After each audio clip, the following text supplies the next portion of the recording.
Assalomu alaykum, hurmatli jamoat, hurmatli Aloqa do'stlik fondini qo'llab kelayotgan, ihsonlarda bardavom bo'layotgan birodarlar. Bugun xursandchilikda o'tiribmiz, alhamdulillah. Inomjon akamizni videolarini chiqargan edik. Og'ir holatda edilar, yotgan holatda edilar. Amakim bilan video murojaat qilganmiz. Yordam beringlar, Indiyaga borishliklari uchun, operatsiyalar uchun yordam beringlar deb video qilgan edik.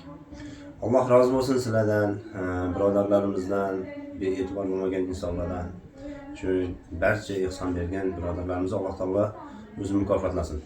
Bugun xursandchilikda o'tiribmiz, mana Inomjon akam bugun operatsiya bo'lib kelibdilar. Shuni xursandchiligiga chaqirishdi, biz ham keldik.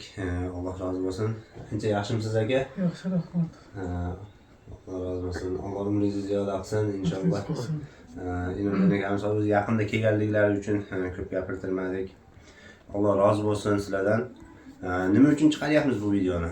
Birodarlar, bu videoni chiqarishimizdan maqsad mana biz o'sha qilayotgan ihsonlarimiz rezultati degandayda.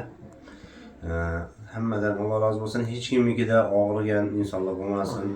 Shu insonlar uchun amakimiz bitta duo qilib bersalar yaxshi bo'ladi, ha? Dard bergan Allohim shifosini o'zi bersin. Farzand berganlarning hammasini umri uzoq, rizqi baland bo'lsin. Allohim ana farzandim ham borib kelib, mana sen yaxshi bo'lib mana Xudoga shukr kirib keldi. Yani xayriyat dinlar uchun hammanglarga kattadan katta rahmat aytamiz. Rahmatga hech kimni oilasida og'rigan insonlar bo'lmasin. Hammamiz uyimizda tinchlik bo'lsin, birodarlar. Alloh rozi bo'lsin.